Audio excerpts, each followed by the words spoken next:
Hello, and welcome to your October energy report. The monthly themes for this month are Jupiter going retrograde, Pluto finally going direct, making its last dance in Capricorn before it heads to Aquarius, Libra New Moon, Aries Full Moon, the middle of this eclipse season is tying up, and then we have Venus going into Sagittarius. If you don't know me, my name is CanDace. I am the podcaster behind Of Course It's Miracles, A Course in Miracles. Whether you're watching this on YouTube or listening to the podcast, I give you a non-dogmatic approach to A Course in Miracles, and I go over the energy report and do astrology. I have a very unique way of reading the stars. I use astrology, gene keys, Ching, human design, Sabian symbols, and sometimes I throw in a little bit of tarot because I'm looking at all of the symbology and bringing you something a little bit more quantum, a little bit more cosmic to help you make the light choice all month long. Please, please, please, if you like what you see or what you hear, hit a sister with a 5-star review. I'm really trying to get this channel noticed. Comment, like, subscribe. Let me know what you think about the monthly energy reports. I appreciate every comment I get. It really does fill my heart. So please continue to support and thank you. Okay, so we start off the month with an incredible potential of energy. On October 2nd, we have the new moon in Libra. This is the last eclipse in Libra. Now, we've got a couple of things to cover here. You need to know what Libra is, just in case you need an update, all right? So Libra is all about community. It's all about fairness. It's all about balance. It's all about friendships and how you work with the people in your life, the people that are going to be with you on this sacred mission that you are on. This month, with Libra being at 10 degrees of the moon being, at 10 degrees of Libra, it's connected to gate 48. We're going to start here. And in the I Ching, this is all about the well, okay? This idea that self-development is key to reaching down to tap the clear water. If you do not lower your bucket into the depths, you're likely to come up empty. Remember, when greater depth is sought, lessening the speed of normal operation may be required. A shallow carelessness in the process of meeting deeper needs can be self-defeating or even dangerous, okay? And in the Sabian symbols, this is connected to the canoe approaching safely. Having passed safely through a narrow rapid, a canoe reaches calm waters. Now, eclipse season. We had this season going on for about 2.5 years where it was the Aries and Libra eclipse. Last month, we had a taste with the Virgo full moon. And now we're in the middle of this eclipse season, and we will have the last full moon Aries eclipse in March, even though we have one this month as well. So you're in this in-between space. I consider this like a portal that we are going through for like this new world energy that we have all been longing for. In this reading right now, I want you to think of that well literally being the portal as the moon. I want you to go into that portal, that dark, deep moon space. And when you are digging deep, you got to go, they're telling you to go deep into the well. Don't just skim the surface of this. You need to really dive deep into your emotions to pull out whatever is necessary to clean up community, okay? To make sure that you have the right people aligned with you for the next step. And like, if you think of a chessboard, these are your rooks, these are your pawns, you're the king and the queen. And these are the people that you have on your side to play this game the most effectively. This is the strategy that is in place, all right? That's what I want you to think about. So we've got this new moon portal. And it's all about community. It's all about friendships. It's all about the people you made these contracts with when you were coming to Earth to say, you're going to help me get here. You're going to challenge me in this way. You're going to do this with me. I need you all to work with me as a team to help me get to where I need to get to. Okay. Now I'm sitting on the porch as I was working on this report with my husband. I took a break. And he's been reading this book that I have. I have a passage to read from you from Einstein's Dreams. And this book is all about time. And it's these dreams that he's had about just like all of these theories based on time. And when he told me about this section, I knew I had to read it and we had to talk about it. So it's a very short section. It's quite poetic. You're really going to enjoy it. So I'm going to read it to you. And all of the sections, I'll have this book linked in the description because it's so good.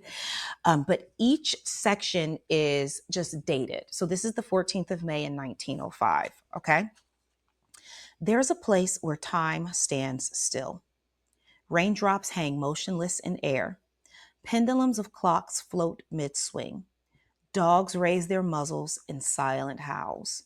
Pedestrians are frozen on the dusty streets, their legs cocked as if held by strings. The aroma of dates, mangoes, coriander, cumin are suspended in space. As a traveler approaches this place from any direction, he moves more and more slowly.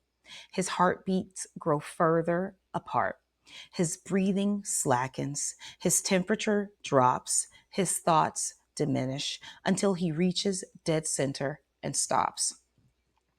For this is the center of time.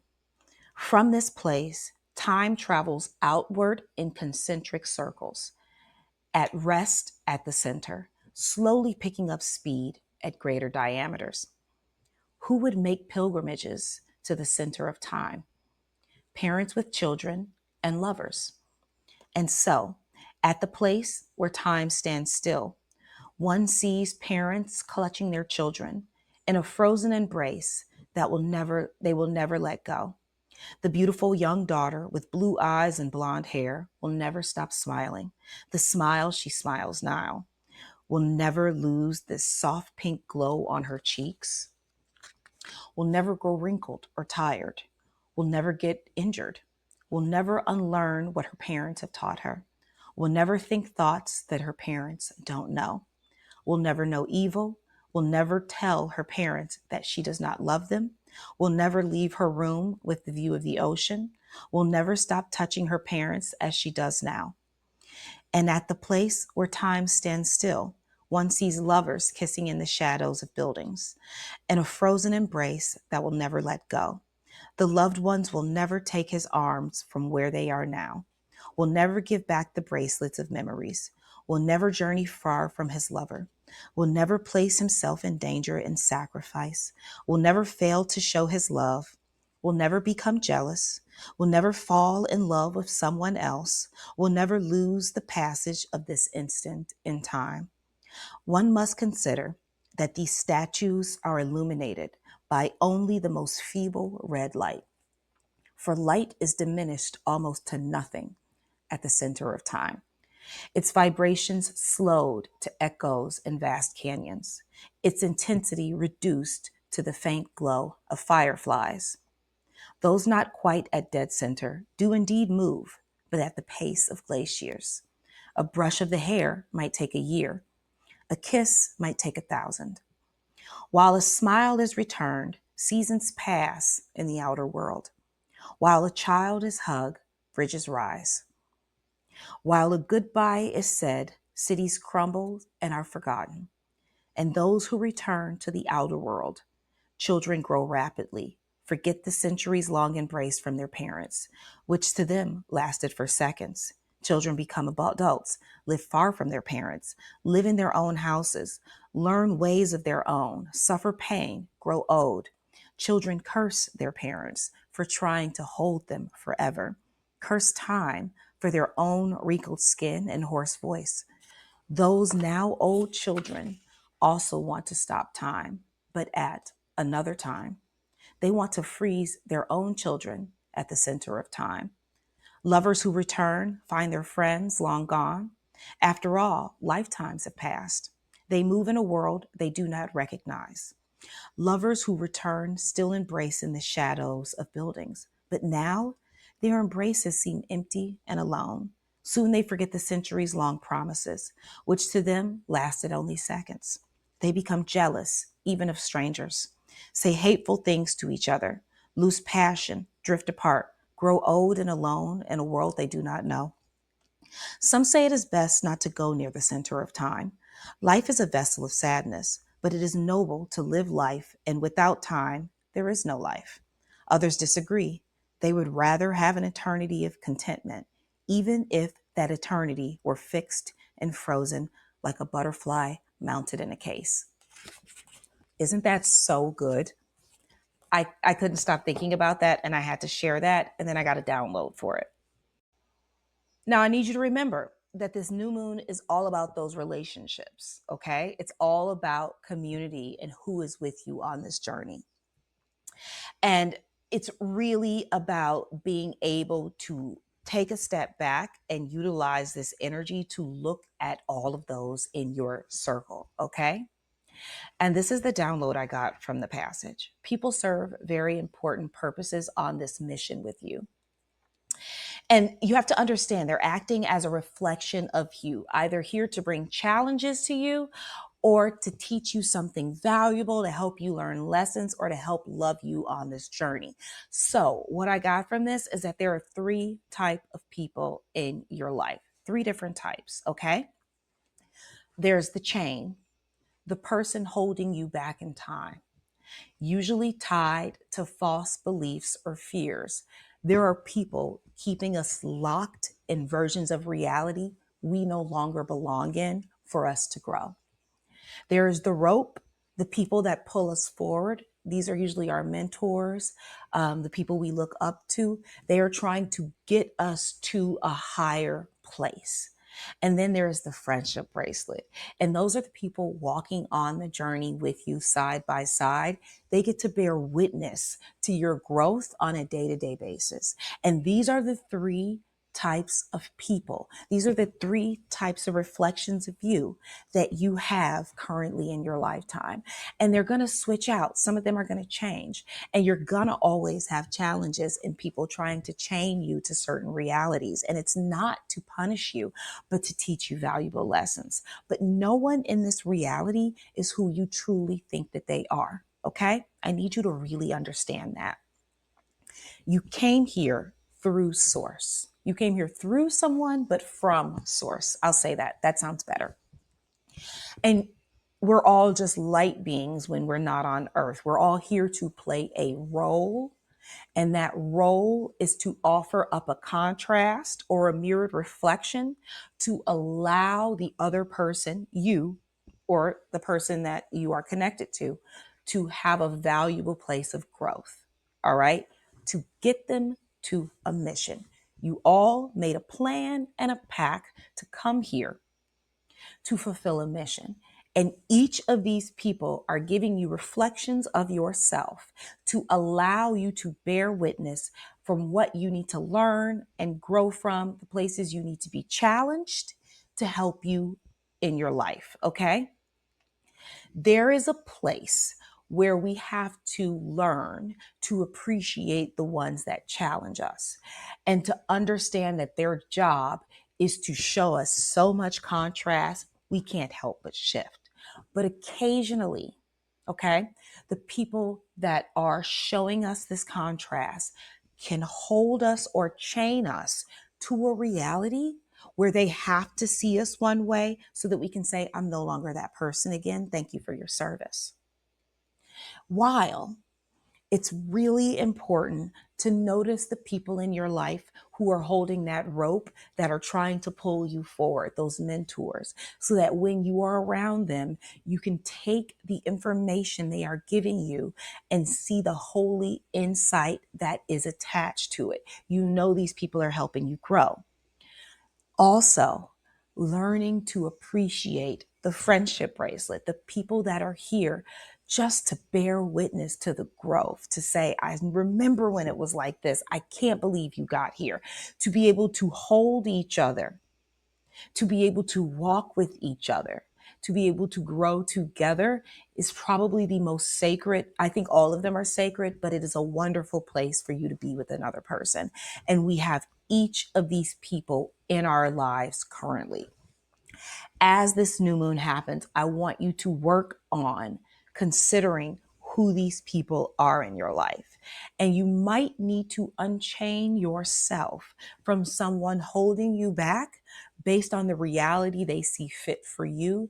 That is not necessarily who you are anymore.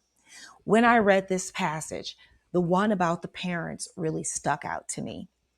And while our parents can love us, there is something happening where they are chaining us to this childhood version of ourselves sometimes that doesn't really fit with our current reality. If you've ever been to your parents' house and you feel like you go back in time and all of a sudden you're a 12-year-old again and you're like, hold up, that's not who I am. That's not what I would say. That's not how I would react. Chained to a reality. And it's up to us to step into the new version of ourselves and allow everyone else to know in our reality field, oh, I'm not that person anymore. And then they have to decide how they are going to move and shake when they recognize that, and if they can hold this new space with you, or if you have to release them and let them go. Now, when you think of releasing them and letting them go, you're going to have to remember that if they came here contractually in a role, maybe that was the point. Maybe it was to get you here and now they go on another journey. It doesn't have to be with conflict. It doesn't have to be with anger or malice. It could be the most holy way of saying, damn, you got me this far on this journey. Thank you. Wouldn't be here. Now you have to go on your journey and I got to go this way. This is where you needed me to go. This is what we came here to do. When we leave these earthly bodies, we will celebrate again. But this is something I really want you to think about, especially during the entire reading. But consider this for the new moon because it's going to come up. And something's telling me to say, especially if you're a light worker, you're going to start finding that there are people in your life that you know why they're there and what value they serve on your mission. And then there are situations and dynamics and people you just can't be around right now. And you can put something on ice. You can leave them in a certain place and time and freeze that part, because what we have to do and where we have to go, everybody can't come with us. And it's our jobs. And it's not to say, when I say they can't come with us, it's not like we're leaving them behind. That's not our job. But if we're going on a holy mission to get to this place to help be the salvation of the world, which is what we're doing, all right? There are some realities you're going to have to exit from to make this journey. And I'm getting this all over the planet, and we're going to talk about it more. I have one more thing to add here. If you need guidance on how to release people with love from your life, in the Patreon, there is a cord cutting ceremony that I've worked on because I did this recently. And you can release energies from a cord cutting ceremony. Look, I'm an energy healer as well as a reader and an herbologist and all the things that I do, right? And I've seen in many readings the cords that connect us to other people. There are literal energy light cords that connect us to the other people, all right? And when you have a cord that is, and not only does the cord connect us, I just want to add this, to other people in our reality field, the people we love, the people we have anger, we have malice with, all of them, all right? To false beliefs and true beliefs, okay? So you can perform a cord cutting ceremony for everything from lack of money, release yourself from that false belief, to people that you have to release with love, to any idea, anything that you can think of that you feel you are bound to or attached to and you just can't shake, cord cutting ceremony. Patreon will be in the bio. You will be able to access that. Really powerful stuff. I will walk you through how to do the ritual. You really want to make sure you're doing it right and get confirmations from your guides before you perform it. But it totally works, and you will get dreams and so many different ways of seeing how it works. I'll go into a story there about how I performed it. All right. Now on October 4th, we have Saturn trining Mars and Venus. Now Saturn is retrograde, has been, will be for a while. And this Saturn retrograde at 14 degrees is connected to gate 63. And it's asking us to release doubt through inquiry, being curious to get to the truth. Now, we talked about this at the full moon reading that I did last month, where I talked about this reality that you're going to see coming up. If you haven't seen it already, there's a lot of contrast going on, okay? And there are going to be people who get that contrast, and there are going to be people who don't. And this is the time where we have to be wise. We are going to have to stick with our guts and our intuition and really hone in on who we are for the coming future. It's going to be a real dynamic time where we have to stick to our truth, okay? Now, it's connected to the Sabian symbol, a lady in a fox fur. We covered this last month as well, but it's all about using glamour as a shield. So you got this lady in this fox fur walking down the street. She thinks she's so fabulous, all right? And she is. She doesn't care about what anybody else thinks. She knows who she is. Okay. And it's really about the idea of glamour here. Let's talk about this for a second, because glamour can be used as an illusion. And that illusion can be either for good or for bad. Okay. So when you're trying to use glamour as an illusion for good, it's because you're trying to hold the attention of the audience. So if you think of a singer, or if you think of an actor who's really trying to like use their glamour to gather your attention to give you a message. All right. When it's used for bad, it's manipulative. And so you've got this manipulative energy on one side, or you've got someone trying to get your attention to tell you something, to teach you something. And glamour is a great way to do it because you become entranced or fixed in this reality of this person. Before we go further with what the trining with the Mars and the Venus means, we've got to talk about Saturn for a little bit. So I told you I've been working on a 5D version of astrology where I've been reconnecting with the planets to look at this ascendant view of astrology from a 5D perspective. And there's some really cool shit that comes out when you start talking to these planets. And Saturn is something we've got to cover. Now, if you are watching this on YouTube, you will see the video here. If you are listening to the podcast, I'm going to do my best to describe it to you. Okay. So one thing we need to know about Saturn is that it has rings. We all know that Saturn has rings on it. Okay. And those rings are because of the spin. And if you think of it as gas clouds that are projecting out from Saturn, these beautiful rings, all right? And the next thing you need to know is at the top of Saturn, at the center points where the North and the South Pole are, you get this six-pointed star shape from the storms that are happening because of the spin. So you've got this very, very clear, okay, shape that you get from this spin of Saturn. And there are two things we need to cover. Three things, actually. So let's talk about Saturn's representation in astrology. Saturn represents the father figure in our lives. And it's really interesting because if you look at an individual chart, if you have Saturn retrograde, it usually means that you had an absent father figure, either a father figure who was not there at all or one who worked a lot, who wasn't in your life in the, let's say, in the way that you would have seen fit, right? Now, I want you to consider Saturn being retrograde for a second. It's a very masculine sign, almost like the emperor.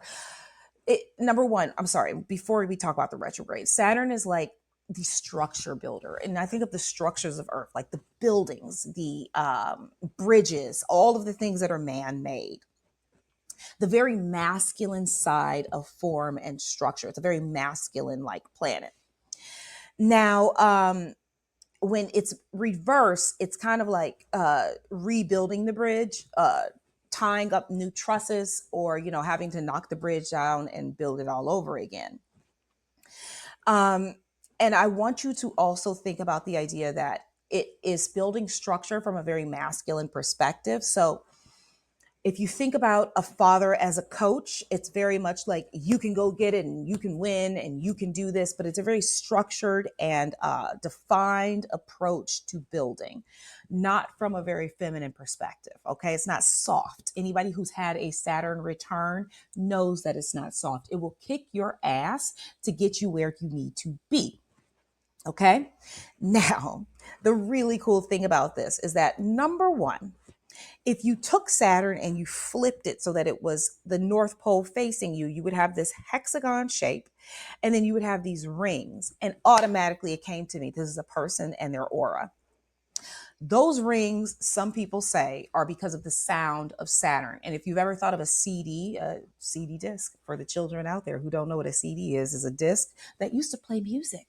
And it was fluorescent. And when you had it in the machine, it would spin and create this really cool pattern from the spins of the light would make this really cool pattern. So I've been reading a lot about Saturn and watching a lot about Saturn, and these rings might represent the sound waves, okay? And our aura is the exact same way. It's vibration of cells, it's vibration of atoms representing the sound and the emanation of our light bodies, our fields, okay? Now, again, at the center, you've got the six-pointed star. You could easily think of the star, six-pointed Star of David, whatever you'd like to think about there. But then boom, it came to me that is connected to the heart chakra because that is the shape of the heart chakra. Okay. These 6 points are aligned to this idea that, remember, that the rings are sound. And the chakra in the human body is the loudest organ. It makes the loudest current. It has the largest vibration. It has the largest beat. Okay. So there is this emitter of this frequency of Saturn that is connected to the restructuring of the heart space to ensure that you are on the right path. It rebuilds from this love frequency place to ensure that you are properly going on the right mission so that you can build the proper structures. All right. Now, Saturn is in Pisces right now. And while I'm showing this again, I want you to see this video that I have up of Saturn, which is a fucking cool video. NASA's showing the spin. It looks like a cell, guys. It looks so cool. And this spin of this six-pointed star is just kind of like forming. Okay. Saturn comes around every 30 years in a return chart. And that is when your first Saturn return happen, that's when like adulthood really starts. Okay. And I want you to think about, with it being in Pisces, it's really trying to clean up what no longer serves you. Pisces represents life, new life, and death. And it's trying to knock down structures that are no longer serving us to rebuild what is necessary for the future. It's doing this on a large scale and it's doing this on a very minute scale within each of us. And with Pisces, Pisces really likes to cling, Pisceans, they really like to cling to old memories. And they can hold on to grief that's not necessary. And in reality, what Saturn is trying to teach us is to like release the suffering, release the grief, let go of the shadow, take in the lessons with gratitude. And its job is to evolve our hearts.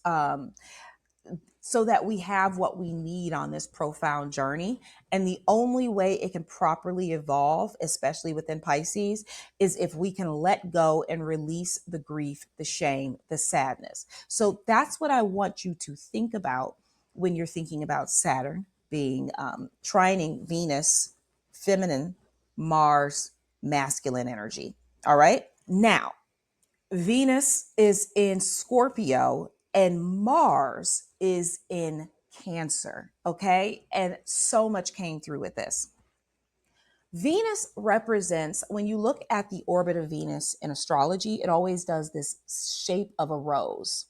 It's the planet of beauty, and it's all about beautifying the reality field. Everything on Earth is meant to be beautiful, to fit into the form and the structures, it's sacred geometry.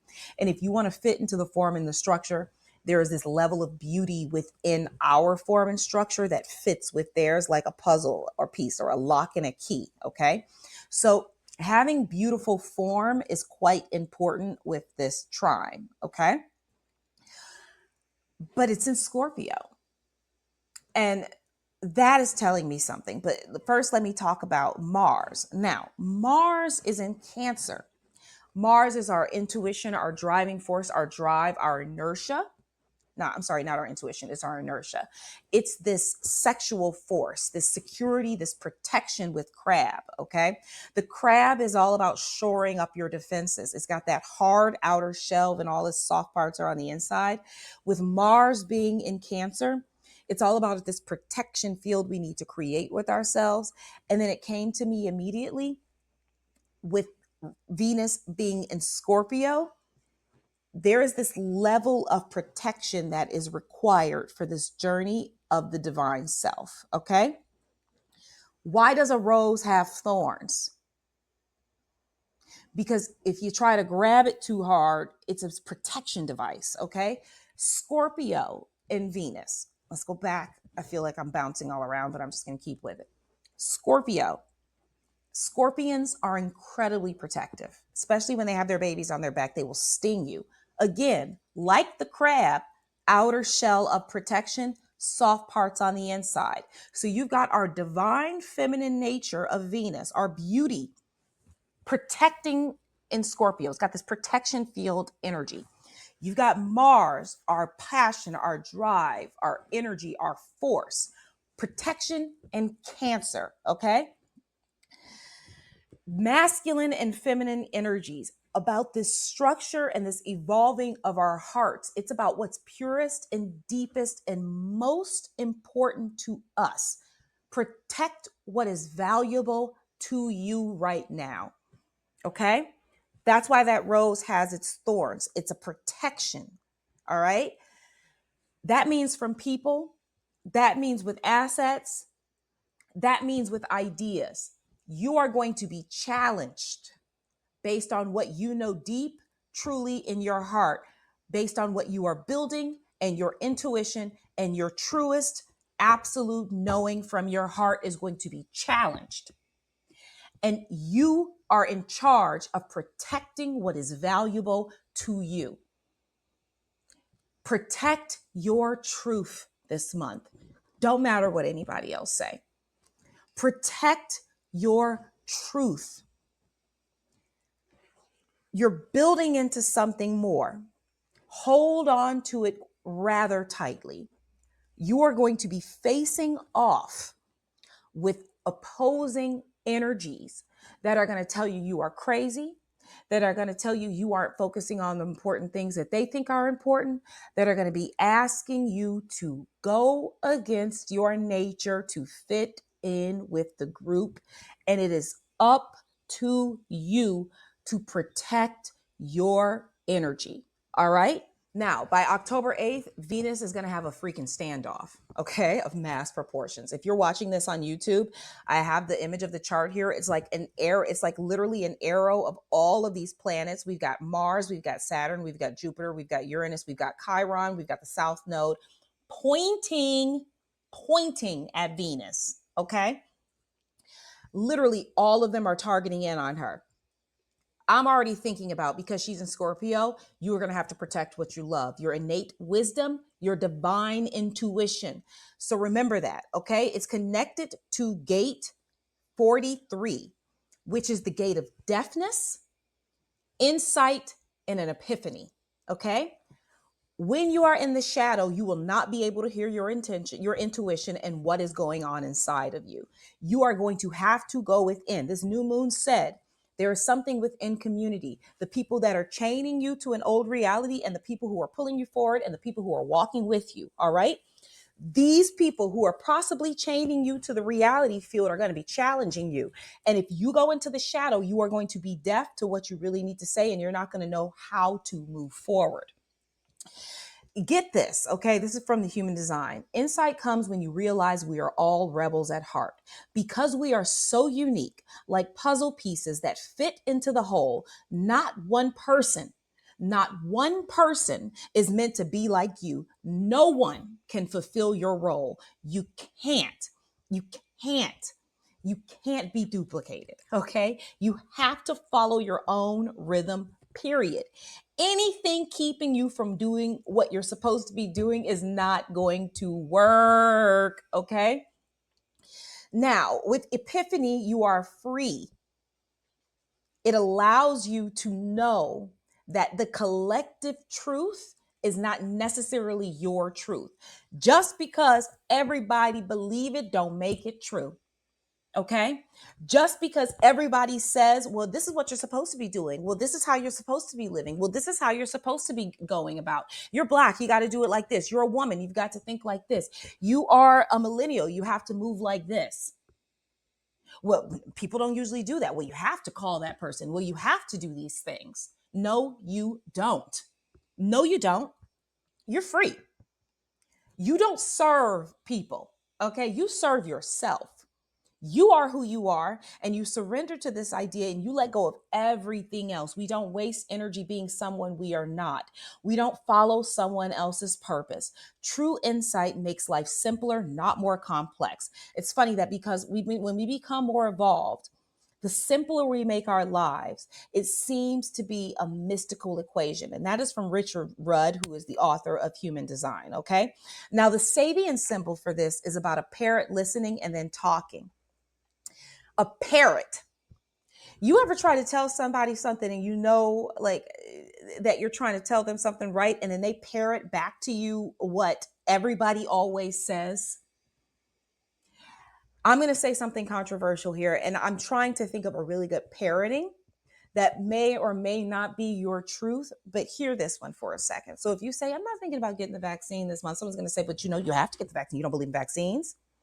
If you say something contrast to what other people believe, they constantly parrot what everybody says to give you what they act like is their truth without taking a chance to stop themselves and say, oh, well, why do you feel like that? Let me hear your side of the view. They know it's automatically an emotional reaction based on what their beliefs are. Okay. I'm not telling you you should believe in something or you shouldn't believe in something. I'm telling you you should believe in yourself and what you feel. And that if you are questioned, it's usually going to be in a parroted fashion. And you can immediately be like, oh my gosh, they're parroting back to me what everybody else thinks. It's crazy. Channeling higher knowledge. We can learn how to open our minds and tongues to transmit communications from the higher source. Okay. So if you are in the shadow and if you go with insight from the higher source, your higher self, from source, from the most high, from higher self, from God, goddess, from whomever you want to call it, you will be able to give the answer that is the most profound to help someone else shift their reality field. If you know that they are in that matrix parrot talk, where they're going to repeat to you what the news says, what the media says, what their parents told them, what society has said. Do you realize that just a couple hundred years ago, everybody thought that the earth was flat and the earth might not be flat, y'all? You ever realize that a couple years ago, they said that the earth was the center of the universe and you could get killed if you challenged it? Literally, I think it was Galileo who was on house arrest for saying, that's actually not true. I looked at it. I actually saw it and it ain't true. And still, everyone in society wanted to damn him. That is the kind of energy we have going on with this stand. You are here to protect what you love and use your thorns if necessary. Scorpio energy. All right. Sting if you got to sting. Do not be a parrot. You are not a sheep. You are a lion.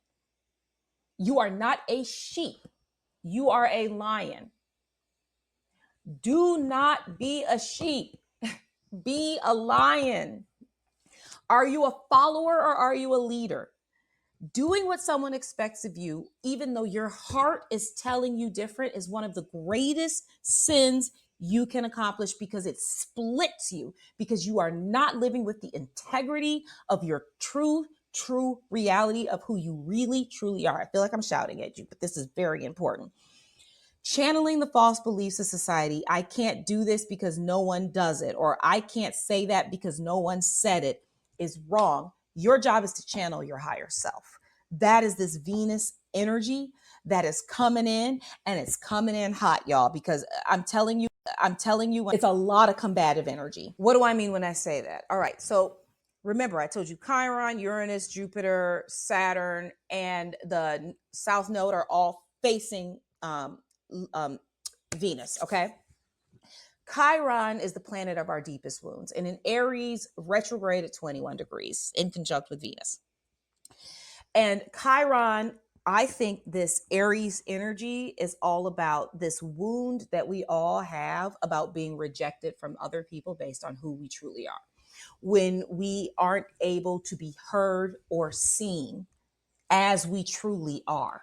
It really, I think most people cannot stand that energy. I know that that is probably my biggest wound, is that when someone cannot hear me, see me, know me, and thinks that I'm someone completely different and they got the story all wrong. All right. So this is connected to the energy called the pugilist. I had to look this up. That's called the boxer. Entering the ring. You may have to fight for what you believe in.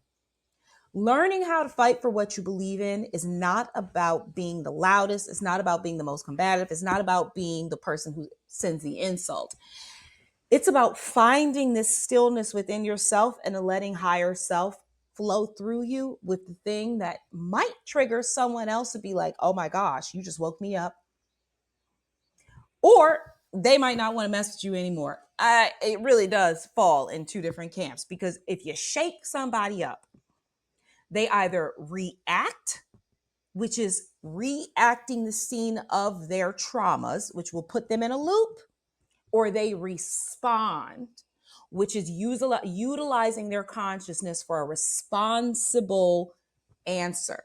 All right. You got these two people side by side. This is the great contrast of the shift that's happening right now. Now, Jupiter is in Gemini on the opposite end. Now, remember, Gemini is all about how we communicate and how our inflections, our body language, our tone, all of this communication that we send to another person, that energetic vibration that tells another person like how we communicate, that is that Gemini energy. And Jupiter is all about expanding it, making it big. All right. And this is signaled with Sabian symbols outbursts, and it's about a labor strike. It is healthier to release pent-up emotions rather than to continue repressing them, allowing an outburst of pent-up feelings. Now, you are going to have to stand your ground. You are going to have to make your peace. You are going to have to tell your truth to the people in your community. And immediately, you are going to know, based on the new moon, the people that are chaining you and holding you back, the people who are trying to pull you forward, they might be telling you some truths. And the people who are with you, they're with you down the ride the whole time. That is the energy of this month. Because as this shift happens, some people are going to be shaken loose. All right. Not trying to do it in judgment. You're trying to do it in love, but you have to be able to walk into a room and be 100% you with every single person you are around right now. You have to be able to walk into a room with integrity and authenticity, because that is the only way we are moving forward. That is the energy of the future. Now, don't hurt me. I said the South Node when I meant the North Node. Okay. This might mean something different if the South Node was there, but it's actually the North Node. So, for a minute, I want you to think about this. Okay. You've got this expansive energy. You've got the wounding planet. You got the North Node saying, go this way. You've got Saturn saying, we're evolving your heart. You've got all of these planets pointing at Venus, telling you to protect what you love. And what is the North Node saying at 5 degrees of Aries? Okay, this is symbolized by a triangle with wings. Triangles to me, Mother, Father, Son, the Holy Trinity, pointing in a certain direction, asking you to go above and beyond dualistic nature, asking you to fly higher than this reality of contrast, asking you to only trust in yourself to lighten your load. So you really got to understand that this is all about, you got to remember, this is evolving energy. Saturn is here to evolve you. It's looking back at your group. It's looking back. It's got this retrograde energy saying, we got to look at this energy. All right. Now, this is about reaching new awareness of higher dimensions, getting you to a higher level of consciousness. But you're going to have to be able to keep your light energy high throughout this combative state. And this is where, I'm going to talk about the Ascended Master Jesus for a minute. I'm going to say that if Jesus did not agree with you, he didn't call you a mother effer, right? But he definitely didn't back down from conflict. He definitely did not go into a room and say, well, I'm sorry. Okay, I'm sorry. I shouldn't have said that. I didn't mean to hurt your feelings. He said what was the truth. And however you took it is how you ever took it. Because guess what? Other people's feelings aren't facts. And when you aren't working from an emotional place, when you are speaking from your intuition, not your ego, you're going to rattle some cages. You're going to shake some people up. And how they respond versus how they react is going to tell you everything. But you're flying higher. You're keeping your light vibration there. so that source does the speaking. And that's the truth, right? Now, simultaneously, you've got Mercury is on the side of the conversation with Venus. So you've got your walkie-talkie to God right there sitting with you, allowing you to say what is necessary for what you need to say, okay? And then you also have the sun on the side of Venus. So again, you have source there shining down on you saying it's time to say what you need to say. You need to hold the image of the rose with the thorns. Now, the moon is added to Neptune. So this is going to be bigger than all of us. This is why you got to hold the line, because this is about your large mission here. Neptune is always about that big dream. But you got to remember, Neptune has a shadow and a light side. That shadow side of Neptune is all about the illusion. People not being able to see the field clearly. If you know you are seeing the field clearly, if your heart has spoken to you, if you know where your intuition is, if you know the truth, your job is to hold the line. It's going to quantum leap you into a new version of reality. That is the download that I got. It is going to quantum leap you into a new version of reality. If you can hold that line from the highest place you can possibly reach. Now, on Jupiter 9th, that's what I was going to say. On the 9th, Jupiter stations retrograde. So remember, Jupiter is the planet of expansion.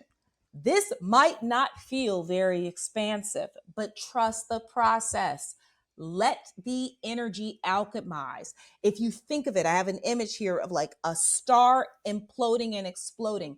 When that energy goes into that center of that black hole and then it goes, psh, it bursts out.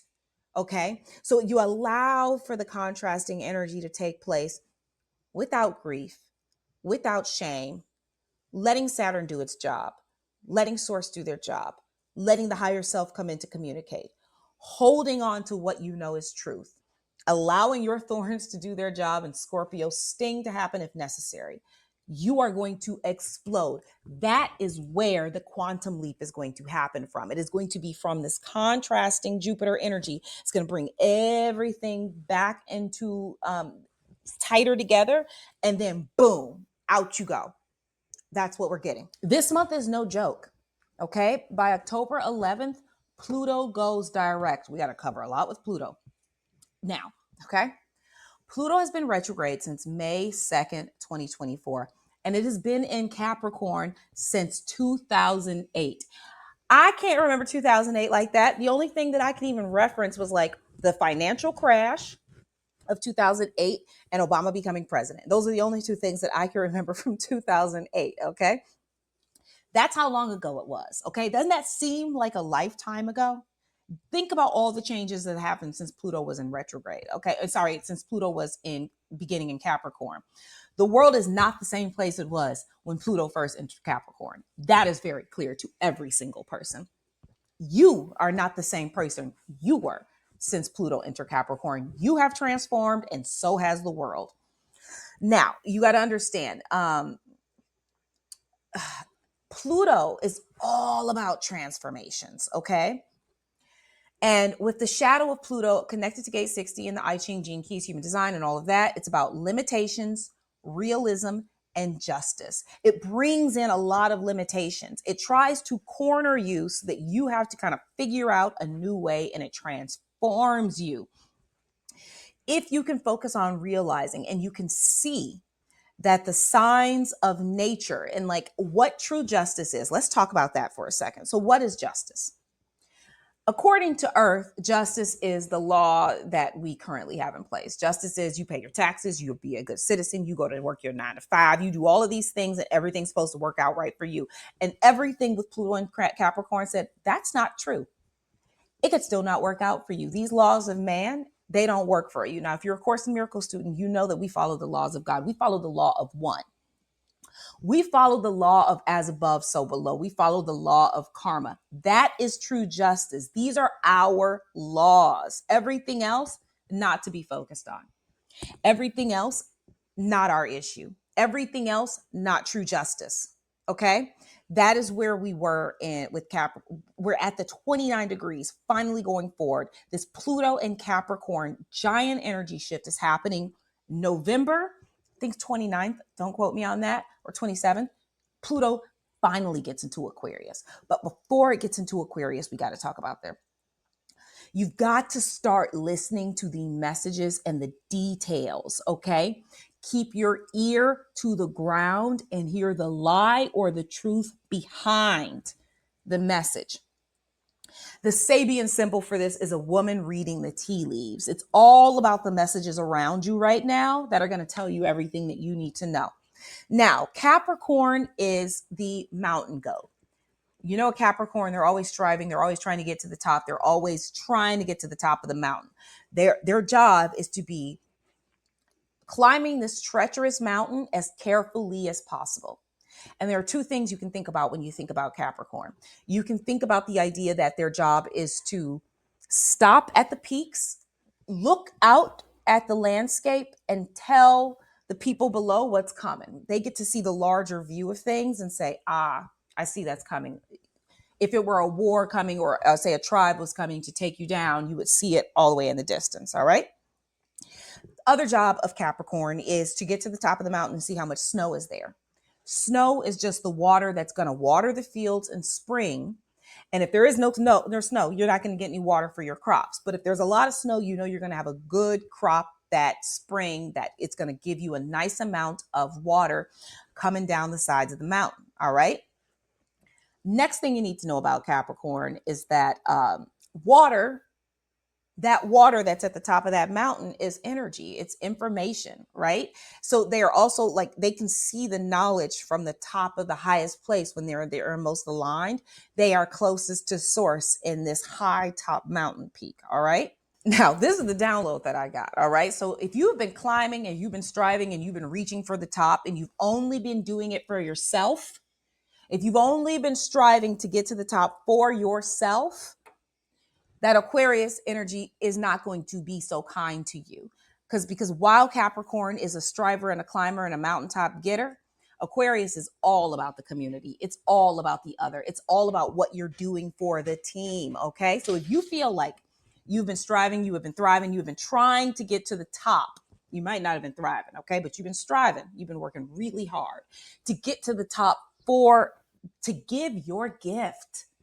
This energy is going to be so amazing. So Aquarius, this is where we're going. And I'm going to have a lot more about this next month. But Aquarius energy is the water bearer. Okay. So imagine the mountain goat gets to the top of the mountain and talks to Aquarius, and Aquarius pours the water down, melts the snow. That water is just information. It's signaled by two electric lightning bolts. It's like fast electric technology, Wi-Fi, just like a lightning bolt of energy and information. And this is what we got to talk about. So I've got a lot of different themes that will be present. One, Pluto represents the great shift in humanity. And remember, it's going direct in between the eclipse nodes with Libra's eclipse at its back. It's all about community and all about balance. All right. So there's a reason it's fitting between the new moon and the full moon of the new moon in Libra and the full moon in Aries. It's really here to make that shift for us. If you think of the top of the mountain representing the 1%, all of the people who have been doing it for themselves. You thought you saw celebrities falling before, they're falling down the mountain, okay? I keep getting the song in my head, When It All Falls Down. When it all falls down. That's going over and over in my head when I do this part. When the water gets poured down, it's the information from the top. Secrets will be revealed to the villagers. All of that information that they have kept secret, all of that hidden knowledge that they have kept secret, it's coming down to the villagers to reach us. We're going to have all of the information. The United States was born with Pluto and Capricorn at 27 degrees. Okay.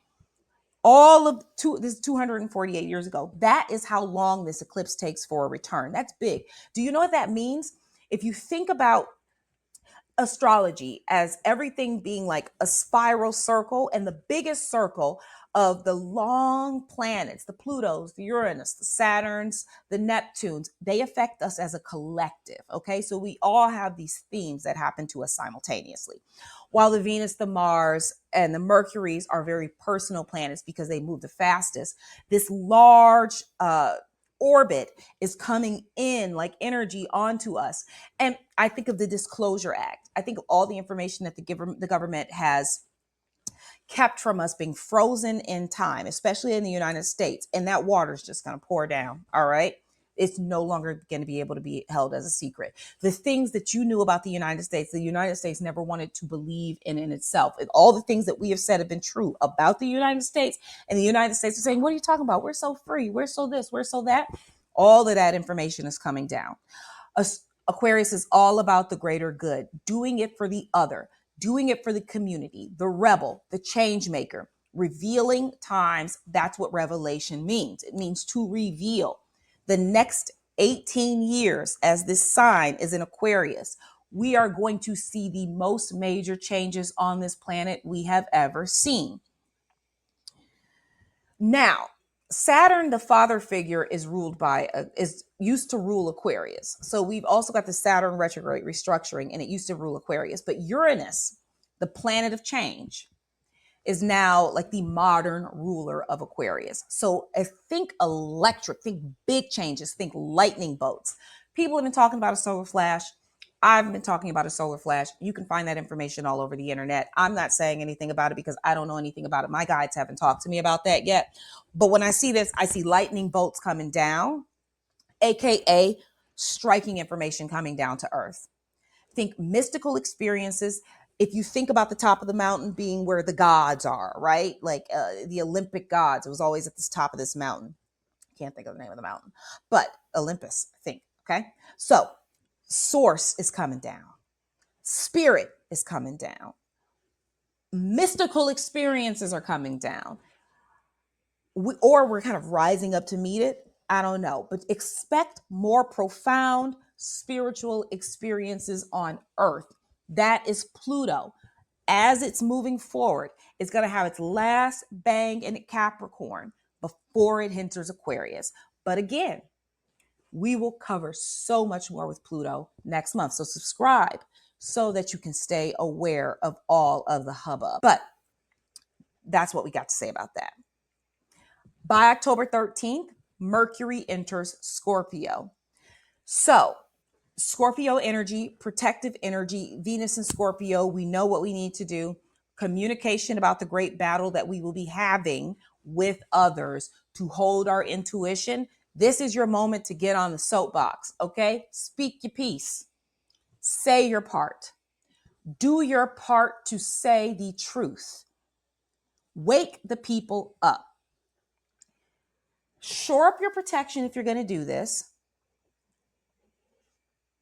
Don't let them grab your rose. Ensure your thorns are in place. Speak from the heart. The energy is with you. Now, by October 17th, we've got our full moon in Aries. This is where we're going to talk about Aries being the great I am. Who are you now with all this new energy? Who are you after Pluto leaves Capricorn when it goes direct, being the last 29 degrees of Capricorn? Who were you in 2008 and who are you now? Okay, who are you? You have had all these changes and you have had all these challenges and you have had a mighty climb. Now is the time to take note of what is happening in your personal reality field. Are you living authentically? Are you balanced? Have you surrendered to the process, or are you waiting with your hands open for something? Living in expectation instead of celebrating life as it is and going to get it. Okay? Now, this is connected to the gate of 42, which is all about expectation versus detachment and celebration. So to expect something is to always be looking in the future for something to arrive. You are never in the present moment if you are waiting, expecting something to come from the future for you to have it, okay? To get through this energy, there has to be this level of detachment And with this level of detachment, okay, of releasing yourself from this expectation energy, you can celebrate where you are, and you notice this is where all the gifts were the whole time. This is where everything is. And I have this thing with it's all about the shaping the power of the higher forces, allowing spiritual energies to inspire and impress us, allowing higher forces to shape our lives. That is the energy that I have here. And I have the yin yang symbol here for a reason. And in the gene keys in the human design with this gate, it's all about grasping the essential spiritual principles, the threeness, that we open up to this idea that there is a push, a pushback, and then there's an adjustment. So we like push something out to the field. That cosmic quantum water field that we exist in pushes back to us to give us the feeling of having it. And then there is an adjustment phase based on the changes that happen cosmically within the reality field. So it's like you manifest something, you see pieces of that manifestation come in, you adjust your life to that new manifestation, and you do it all over again. It's time to claim your abundance, is what this new moon is telling me. Okay. And there's a couple of ways that I'm going to tell you to do that. But first, let's look at what else the energy is saying. So first of all, you've got a lot happening here. So you've got the sun right across from the moon, which is what signifies a full moon, right? But then you've got the sun squaring Mars. You've got the moon squaring Mars. You've got the sun squaring Pluto, and you've got the moon squaring Pluto. So it's giving you a triangle shape. Flipping on the side, it's a square shape. Okay. Two very important things. And let's think about the symbology of this, okay? This is also, if you think of it from the shape of the triangle, you think of it being 4 points, north, south, east, west. You think of a compass. You think of four energies here. We've got water, we've got air, we've got fire, we've got earth. A balancing act of the energies of the great I am, okay? Now, you've got the water element with Cancer. So there is some move within your emotions being stirred up. You've got the earth element with Pluto, this last dance in Pluto. This is what the square is. So you've got this shakeup of your foundations on earth. You've got the moon in Aries, all fire. Your emotions are thrilled up and ready for this new birth. And you've got the sun energy in Libra, all air. It's like source is coming in to communicate with you in your reality field. Now, again, we also have this square energy, and you could think of it like being a building, okay? Or like being a foundation for this new version of you to step into. You also have here this, I don't want to miss this, is that you have Chiron conjuncting the moon. So how you felt about those aggressions and those fights, where you felt you did well in the fight, there's going to be some communication about that. Remember, we got the boxer image. If you're looking at this on YouTube, of the boxer going into the ring, she's prepared for this fight. Boxers not supposed to not get along when they're not when they're not in the ring. So like this spur doesn't have to be contentious. It could be like, that's not what my belief is. You have to honor my belief. This is how I feel about it. If we're going to be cool, you got to understand and honor my beliefs as well. That's how you could get through that, right? The sun is trining Jupiter. So that great expansion, it's looking at this contrast. And remember, Jupiter is in retrograde. So this energy is coming in, but it's getting a lot of power from the sun to transition you before it expands again. And this is all about this balance, this internal fight, this duality nature. All of these things are coming up to help you build this large, new, beautiful version of reality of the self. If you had any full moon ceremony you should work on, make a list of who you are. Don't you dare put anything on that list. Like, I'm a mother, I'm a wife, I work here, this is the job that I do. Absolutely not. You are a source of light. You are a vibrant speck of energy that is infinite. Infinite. Think of yourself. Here's the exercise, okay? Think of yourself as a planet or a god goddess. If you were to leave the earth and you left such an impression that you became either a planet or a star in the sky, or a god goddess that someone would put on a shrine because they believed in who you were as a person so much. What qualities, what endearing qualities have you left as your imprint on earth is what I want you to think about. So if you were to think about Dionysus, for instance, who's the Greek god of wine and parties, you know that he is jovial and a partier, and like that is his experience. He can get a little too drunk. He can really get down with the party.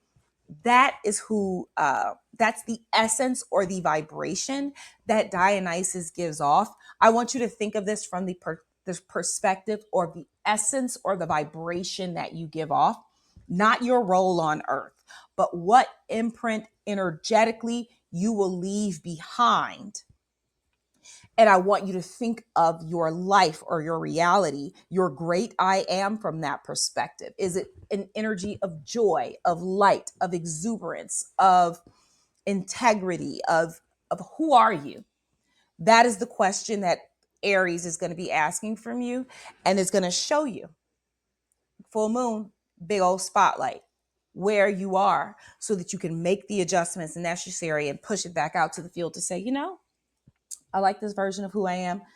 Not feeling this part of who I am. I'm going to adjust this field a little bit. That is the job of Aries. Now, on the same day as this full moon, we've got Venus entering Sagittarius. This is important. Let's talk about this. It's going to be at 0 degrees, which is like the most potent part of the sign. When a planet enters a sign, 0 degrees, really like they just came into the door of a party and everyone's like, oh, hey, 15 degrees. It's like they've reached a nice balance point. 29 degrees, they're about to leave the room. Again, it's a lot of kerfuffle so that they can go home, okay? This is all about force, strength, and majesty. Forcing yourself is not beautiful. Forcing your goal is not beautiful. That's not what I'm ever going to tell you to do. Force is not the way forward. You're not supposed to push things out of the way. That's not how we enter the room, okay? We don't force ourselves into the room. We enter the party like we always was meant to be there. Sagittarius is the archer, all about precision, hitting the target, hitting the mark. Venus is all about beauty, allowing your natural strength to align you and to get you what you need and where you need, allowing it to magnetize towards you. That is where you're going with this full moon I am energy. Where are you magnetizing the experience and where are you forcing results? When you magnetize, you get to this place of majesty. You are like royalty. It just all lays out for you. It all just happens for you. That's the energy you should be embodying with this full moon. Something else I want you to think about, especially when it comes to reaching your goals from this great I am place. Are you stumbling and falling and getting back up and sweating and complaining and barking while you're trying to get to your goals? Or are you moving like the world has your back? Are you moving like there is something carrying you with such dignity and such flow? That is really the aim here. There should be beauty when it comes to reaching your goals. There should be this level of simplicity. There should be this level of joy. There should be this level of exuberance. If you're not feeling that, you might be forcing the energy. Do not force yourself in a room where you are not wanted. Get yourself to the room where they pull the chair out for you and it's a throne. That's where you belong. That's where you deserve to be. Now, this is a very weird Sabian symbol is connected to the Grand Army of the Republic campfire, finding the meaning within our struggles. It is an aspect of our, and I have this image here, if you're on YouTube, of like this group meeting. And there is so much beauty in your struggle. There is so much grace in your struggle. When you can sit down, it's about these old generals, these old veterans sitting down, talking about what they learned from all of their struggles. You've learned something. There are messages within it. There are grievances and miracles. Okay. Allow all of your grievances to be miracles. They are there for a reason to teach you a lesson. There is this aspect of life on earth that we have this constant struggle. And when you go against natural forces, it will be quite difficult. But it's this idea that when you do have this level of struggle, if you can find all of the hidden meaning beyond it, every time you go through the next hard time, You will recognize that there are nuggets of gold within the shit or within the darkness, and you will start seeing it from another perspective where you know you're not there to just suffer, but there must be some divine message within it for you to have gone through the scenario. And then it becomes a much more beautiful process where you aren't here just sweating and tired and haggard trying to get something done, and instead you are walking with dignity to the door that has been, your name is on it. That is that great I am Aries energy I want you to carry through the season. Okay, so on October 23rd, we have the sun entering Scorpio, squaring Pluto, the moon, and Mars. And we also have I think there's a conjunct happening. Let's talk about October 23rd, the sun entering Scorpio first, squaring Pluto, the moon, and Mars. Okay. Let's talk about Scorpio. Scorpio is obviously the scorpion, protective outer shell, a lot of mystery involved. I also like to think of Scorpio as the swamp. It's like this still, deep, murky water. You can't see to the bottom. It's mysterious. It's a little sultry. It's a very fixed sign, but it's a lot about these emotions that are down deep in this murky place that unless you stir it up, you might not know it's there. And it can represent this mysterious area of ourselves. And I'm going to be very curious when Sun enters Scorpio, what mysteries within our hidden hearts are going to reveal themselves. So after you do this great I am moment where you write down who you are, who you want to be, are you forcing yourself? Are you aligned? Are you balanced? Or are you able to get through to your mission, your manifestation with grace and ease? Scorpio and Mars are going to bring up these deep areas of yourself, these hidden truths about yourself where that might not be working in your favor. If it's squaring Pluto, it's going to be trying to change the foundations for your transition.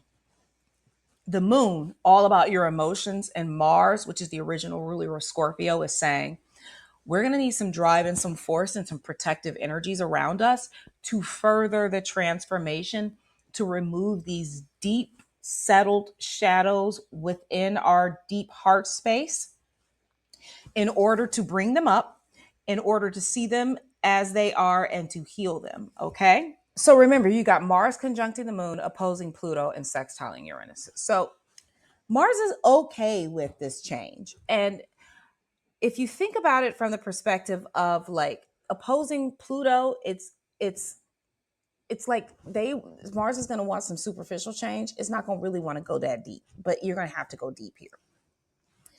And I want you to think of like this passionate, combative tone. And Mars will be kind of looking at the sun in its home, which is Scorpio. And it's kind of trying to restore some area of its passions. And it kind of has to look at its own home from a more judgmental position. And it's going to be, again, okay with change, but the change that transformative energy that is necessary, it's going to have to be a bit of a contrast. Okay. So be bold, allow the fuel of the fire to come up, allow the mud and the murk at the bottom of the swamp to stir up. And right when you are ready to spur into a fight. So Mars is always going to bring up a little bit of combative energy, especially if the sun is in Scorpio. It's going to trigger its home. And if it's opposing Pluto, it's going to be about transformation. Okay.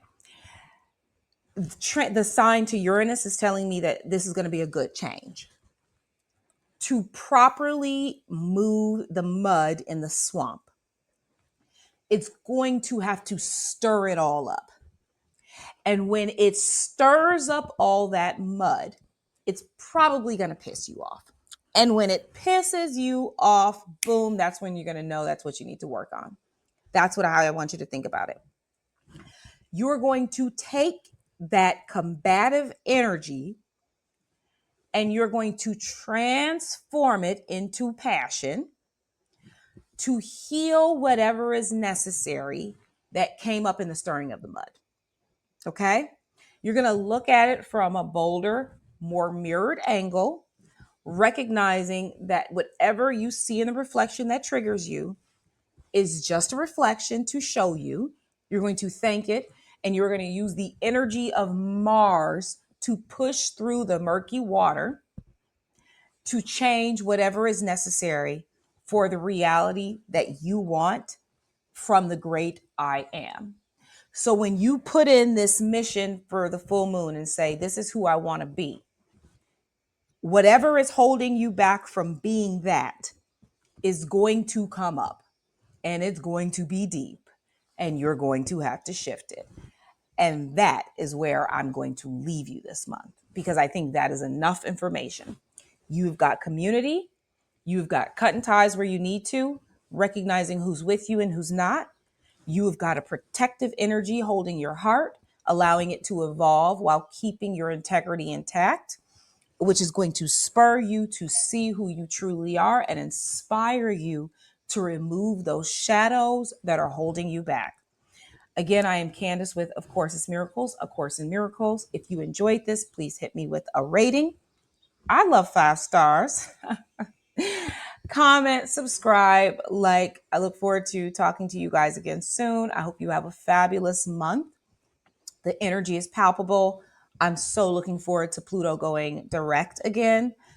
We've got a lot of wonderful things coming up, even if it seems like it's going to be a little bit heavy. Hold the line on who you are. The community will build itself.